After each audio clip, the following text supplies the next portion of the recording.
Hello, and welcome to my YouTube channel, Reading Little Blue Books Out Loud while stoned. In this video, we're going to do part 2 of the first big Little Blue book, and it's titled Not Guilty by Robert Blatchfords. A Defense of the Bottom Dog, condensed with a foreword by Miriam Allen DeFord. Copyright 1944. So let's see, where do we leave off? Page 10, I believe. Yep. And the next chapter, titled The Beginning of Morals. We'll do a hydration break. Hydrate Maddie.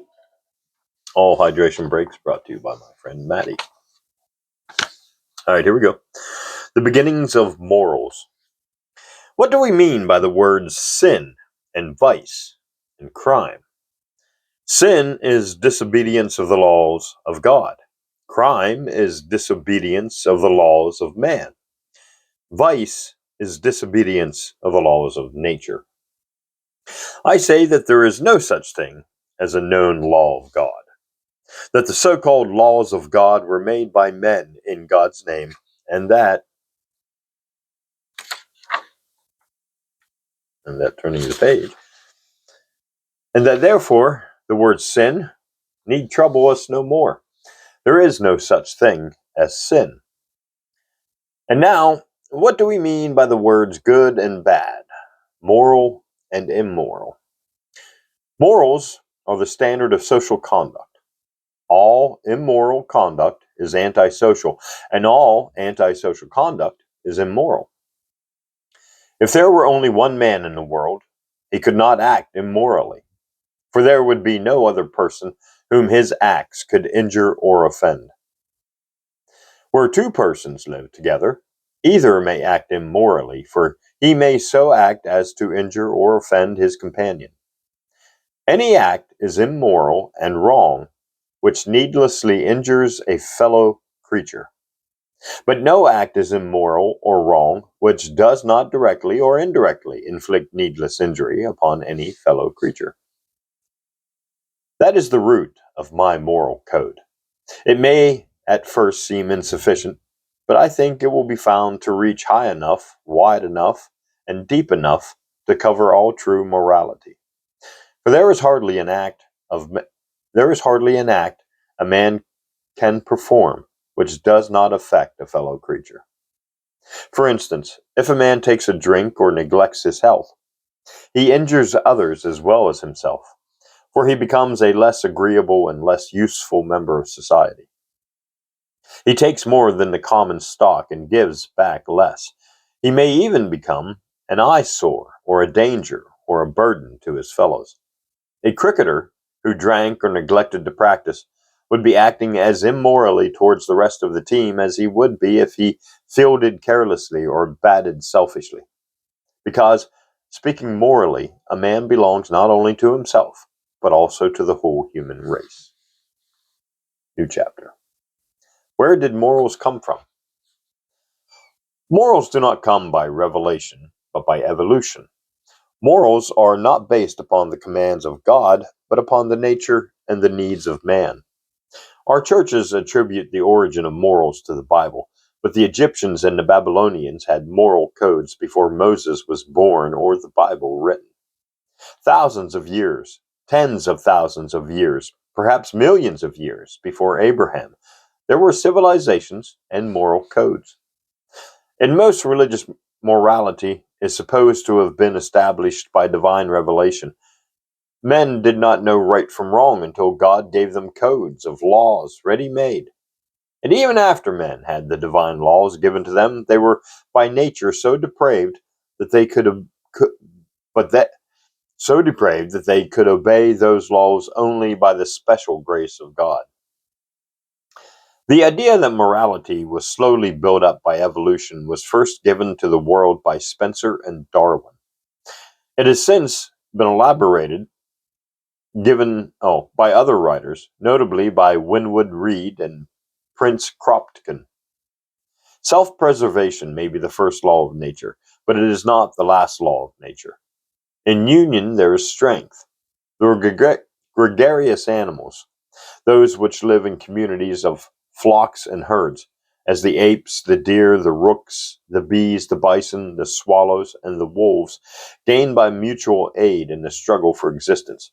For by reason of their numbers and their union, they are better able to watch for the approach and to defeat the attacks of their enemies. From this union and mutual aid of the gregarious animals arose the social instincts.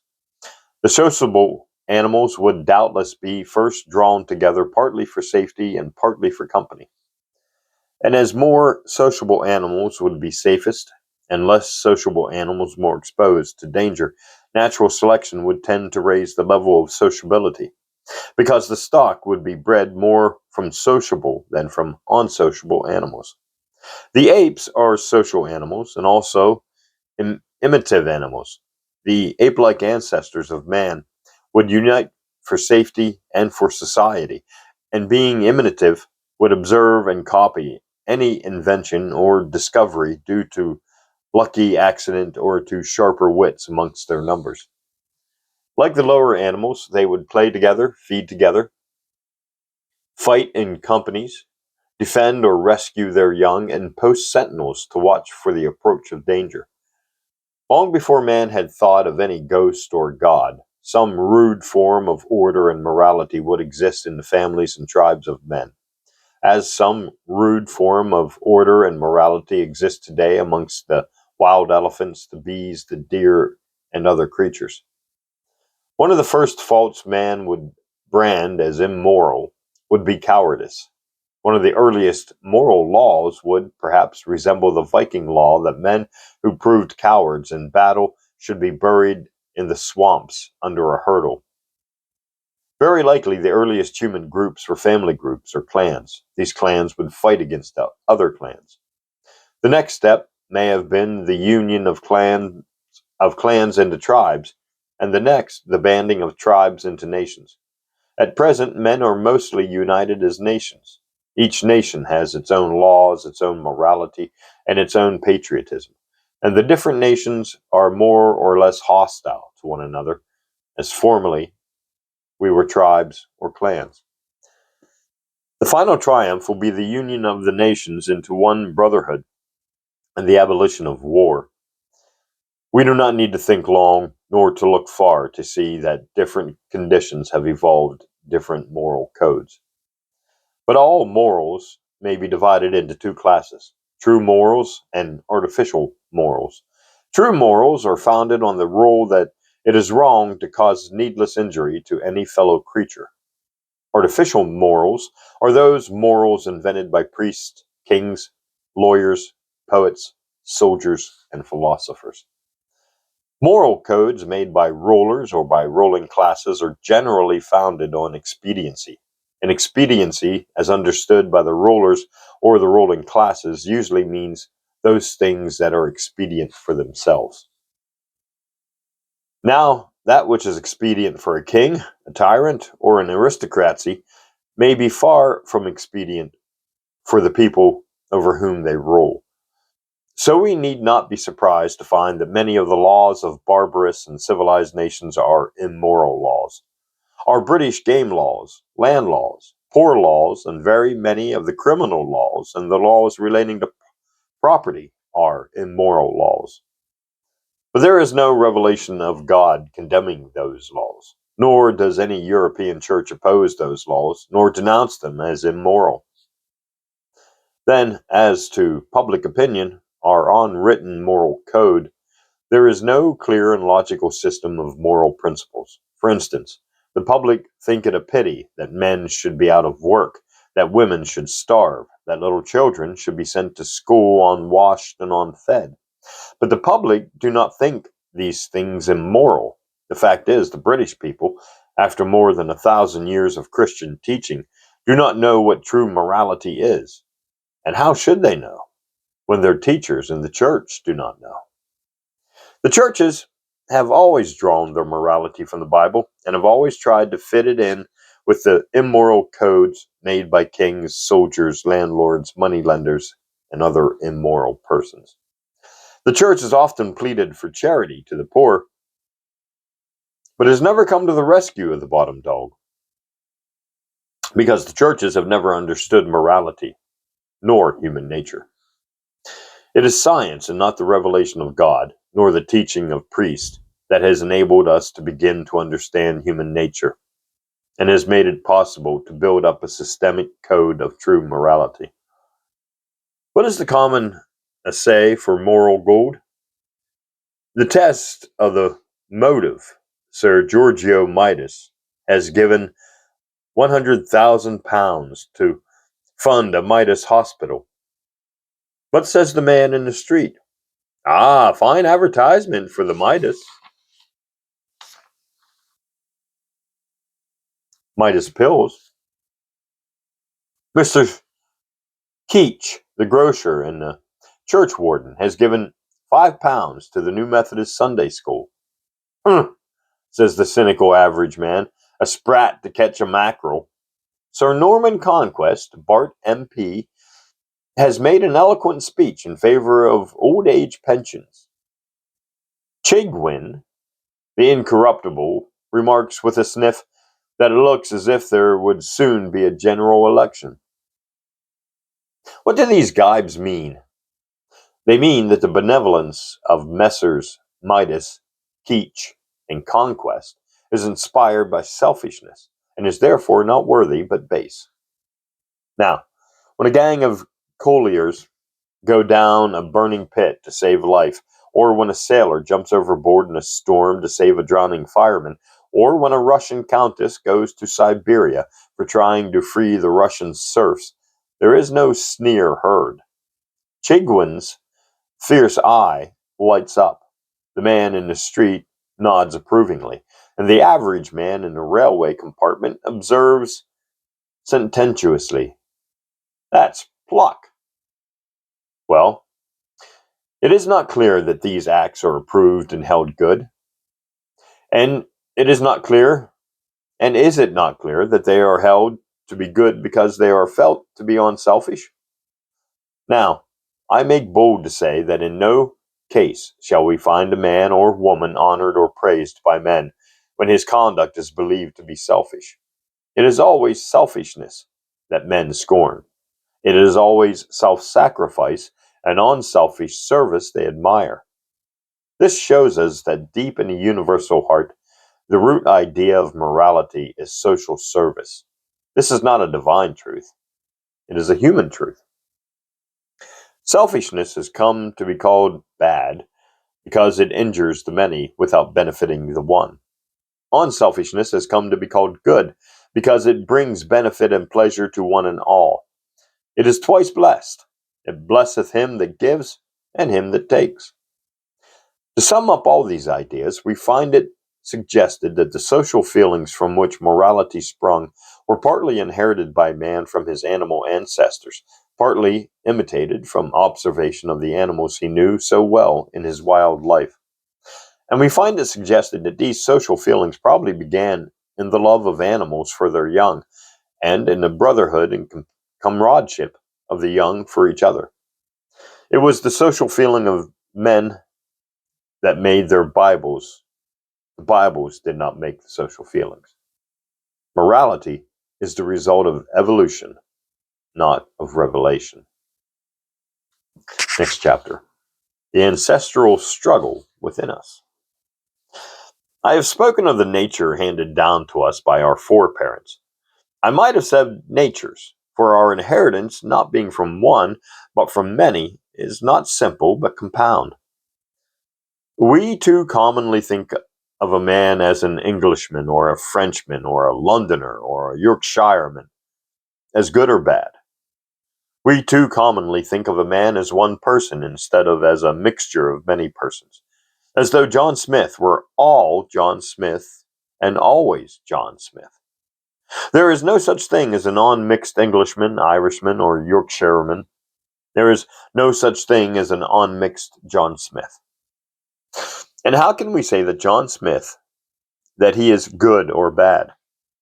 It is like saying of a bottle of beads mixed of 50 colors that it is red or blue, as John's ancestors were made up of good and bad, and as he is made up of them, So John is good and bad in stripes or patches, is good and bad by turns. We speak of these mixed natures which a man inherits from his foreparents as his disposition. We call them the qualities of his mind, and we wonder when we find him inconsistent, changeable, undecided, ought we to be surprised that the continual struggle for the mastery among so many alien natures leads to unlooked for and unwished for results? Take the case of a council, a cabinet, a regiment, composed of antagonistic natures. What happens? There are disputes, confusion, contradictions, cross purposes. Well, a man is like a crowd, a parliament, a camp of ill matched foreign allies. Indeed, he is a crowd of alien and ill sorted ancestors. Next chapter, and we'll pause for hydration.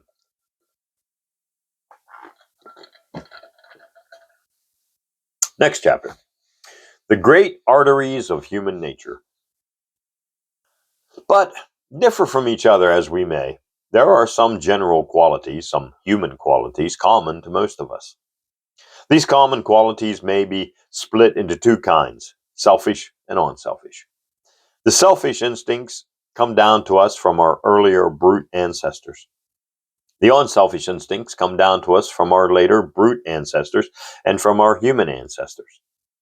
Amongst the strongest and the deepest of man's instincts are love of women, love of children, love of pleasure, love of art, love of humanity, love of adventure, and love of praise. I should say that the commonest and most lasting of all human passions is the love of praise, called by some love of approbation, love of approbation. How much meaning would remain to such proud and poignant words as glory, riches, conquest, fame, hero, triumph, splendor, if they were befet of the glamour of human wonder and applause? What man will bear and do and suffer for love of women, and women for love of man? What both will sacrifice for the sake of their children? What the devout devotee of art and science, literature, or war will follow his darling bent, seeking in the ends of the earth for excitement, happy to gaze upon more into the bright eyes of danger, with that cheerful steadfastness and unwearied self-denial, benevolence, will labor for the good of the race, is known to us all. What we should remember is that these and other powers of our nature act and react upon each other, that one impulse checks or goads or diverts another. Thus, the love of our fellows will often check or turn aside our love of ourselves. Often, when the desire for praise beckons us, the dread of blame calls us back again. The love of praise may even lure us towards an act and balk us of its performance, as when a cricketer sacrifices the applause of the crowd in order to win the praise of captain or critics.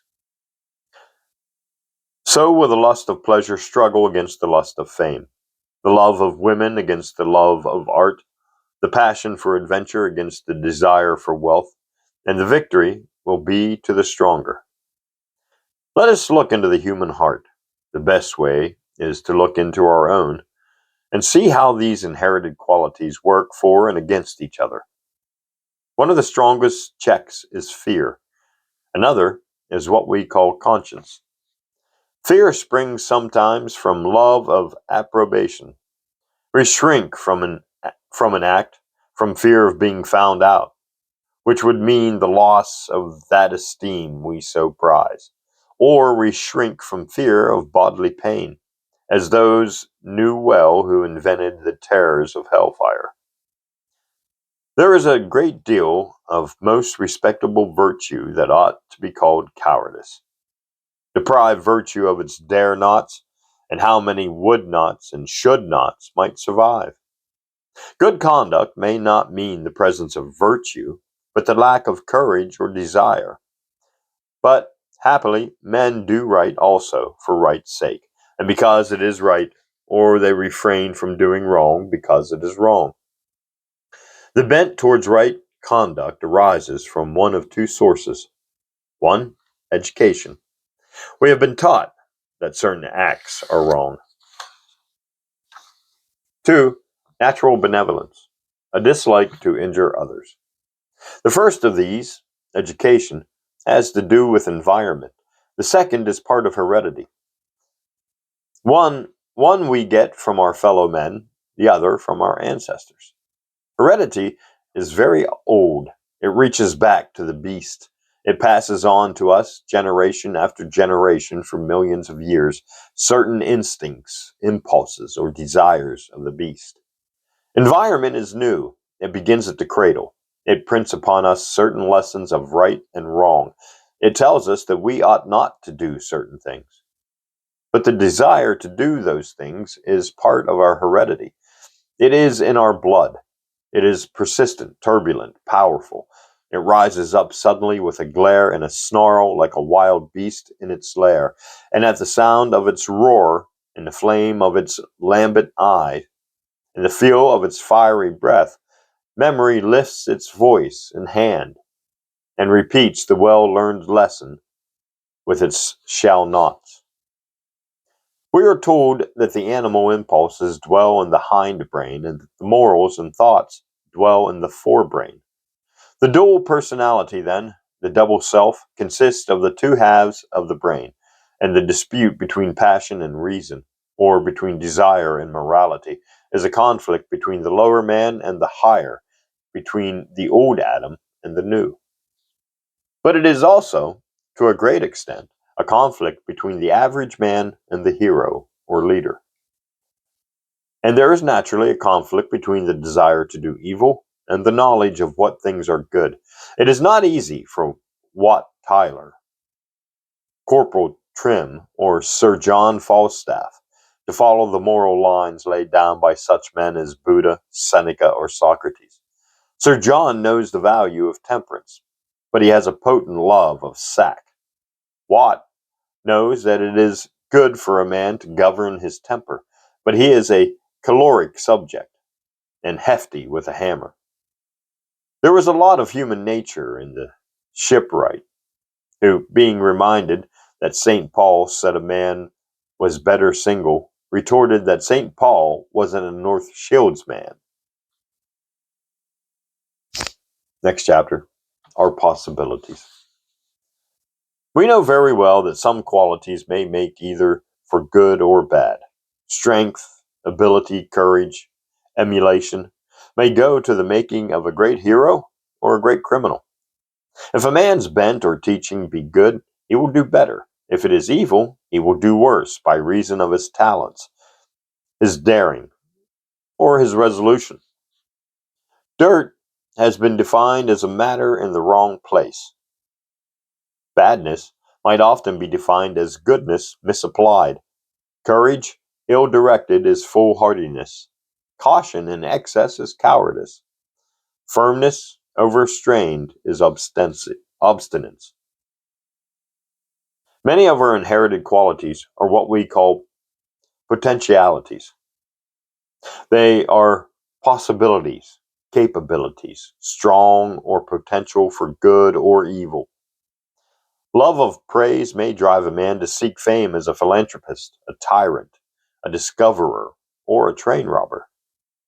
Love of adventure and love of fame had as much to do with the exploits of Claude Duval and Morgan, the buccaneer, as with those of Drake and Clive. Nelson was as keen for fame as Bonaparte, but the Englishman loved his country, the Corsican himself. Doubtless, Torquemada had as much religious zeal as St. Francis, but the one breathed curses, the other blessings. Pugnancy is good when used against tyranny or wrong. It is bad when used against liberty or right. Men of brilliant parts have failed for lack of industry or judgment. Men of noble qualities have gone to ruin because of some inborn weakness or bias towards vice. Our minds are of a mingled yarn, good and ill together. Many of life's most tragic human failures have been sweet bells jangled out of tune and harsh. We must remember, then, that the happiness or unhappiness of our nature depends not so much upon any special quality as upon the general balance of the whole. Some fall through loving too much, others through loving not at all. Some are shattered by a single fault, like a ruby cup with one flaw in its radiant heart. Some are twisted out of all hope from birth, like one of Omar's pots, which the potter molded awry. Some seeds of innocent lilies, or roses of loveliness, or passion flowers divine, are scattered upon the rocks or blown by harsh winds out to sea. Let us bear in mind, then, that a man's powers, like the powers of a state, will work for good or for evil, as they are ill or well governed. And the government of human powers and desires depends partly upon heredity and largely upon environment, of which in its due place. Next chapter. How does heredity make genius? I shall not weary the reader with proofs of heredity. It would be a waste of words to quote pages of Darwin, Spencer, Weismann, and Galton for the sake of proving the obvious. Our own observation and common sense will convince us that our traits and qualities of body and mind are inherited. We know that rabbits do not breed kittens, nor eagles geese, nor apples oranges. We know that in all cases where the breed is pure, the descent is pure, and we understand that where a black sheep is born into a white flock, or a fair child is born of dark foreparents, the sport, as it is called, is due to atavism, or breeding back. Somewhere, near or far, the breed has been crossed. But there is one question that has caused a good deal of doubt and perplexity, and as the answer to that question is not obvious, we will consider it here. A sport is an individual departure from a type. A sport is a freak of nature. A genius is a sport. And the question we are to answer here is, how does heredity account for genius? To make the matter quite clear, and to meet all doubts, we will split our question into two. 1. How is it that genius does not always beget genius? And 2. How is it that mediocrity does sometimes beget genius? Take the first question. How is it that genius does not always beget genius? Mr. Galton has disposed of the objection that clever men do not have clever sons by showing that clever men often do have clever sons. But the fact remains that such men as Shakespeare, Plato, Caesar, and Socrates never have children as great as themselves. And it has been claimed that this fact belies heredity. But to those who know even a very little about heredity, it is quite obvious that we ought not to expect the son of a very great genius to be equal to his father. Such a recurrence is rendered almost impossible by the law of variation. A great man is a lucky product of heredity and environment. He is a fortunate and accidental blending of several qualities which make greatness possible. But the great man's son is not born of the same parents of his father. His blood is only half of it drawn from the families which produced his father's greatness. The other half is from another family, which may contain no certain elements of greatness. Thus, so far from it being strange that genius did not beget genius, we see that it would be strange if genius did beget genius. The children of Shakespeare would not be Shakespeareans. They would be half Shakespeare and half Hathaway. And it is quite possible that their intellectual qualities might come chiefly from the mother's side. Now, if Anne Hathaway's family were not intellectually equal to Shakespeare's family, how could we expect the children of those two to be equal to the children of the superior breed? We should not expect a mixture of wine and water to be all wine, nor the foal of a blood horse and a half-breed mare to be a thoroughbred horse. So much for the first question. Those who ask such a question have lost sight of the law of variation. Now for the second question. How is it that mediocrity breeds genius? The answer to that is that mediocrity does not breed genius. Let us take a case that is often cited, the case of the great musician Handel. George Friedrich Handel was a musical genius, and we are told that heredity does not account for his genius, as no other member of his family had ever displayed any special musical talent. Whence, then, did Handel get his musical genius? What are the qualities that go to the making of a great composer? First, an exquisite ear. That implies great gifts of time and tune. Second, a great imagination. Third, an infinite capacity for taking pains. Fourth, a quick and sensitive nervous system. Now, a man might possess great industry or ambition and sensitive nerves and not be an artist of any kind. He might have a great imagination and lack the industry or the ambition to use it effectively. He might have industry, ambition, sensitive nerves, and great imagination, and yet without the musical ear, he would never be a musician. And the same may be said of any one of his ancestors. Therefore, there may have been amongst Handel's foreparents all the qualities needed for the making of a great musician, without these qualities ever happen to be united in one person.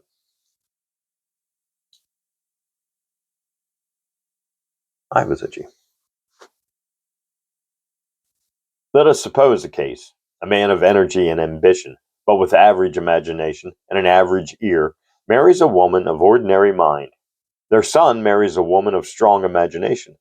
The child of the second union marries a woman of refined nature and considerable imagination. The son of this union may be ambitious, imaginative, and energetic, for he may inherit all those qualities from his foreparents. Then, the only trait left to be accounted for is the fine musical ear. Now, that gift for music may have come down to him from some distant foreparent, living in an age when such quality had no outlet, or it may have come down to him from some foreparent who lacked ambition or energy to use it in a striking way. A man may inherit his genius piecemeal from 100 ancestors, some of them dead for centuries, or he may owe his special brilliance to some excitement, or even to some derangement of the nervous system. He may be like a river fed by several ancestral streams. He may be the descendant of some mute and glorious Milton. But one thing he is not. He is not a mystery. There is nothing in his greatness more mysterious than the accumulation of money in the bank, or the aggrandizement of a river by its tributary streams, or the sudden appearance of a pattern of unusual beauty in a kaleidoscope. There is nothing in genius to belie heredity. There is nothing in genius that cannot be accounted for by heredity, if we remember the laws of variation and of atavism or breeding back. And that is the end of part 2 of our big little blue book titled Not Guilty, Robert Blanchford's A Defense of the Bottom Dog. With foreword, condensed with a foreword by Miriam Allen DeFord. Copyright 1944, although the actual book Not Guilty was written in 1905, I believe. All right, thanks for listening, and join me in part 3.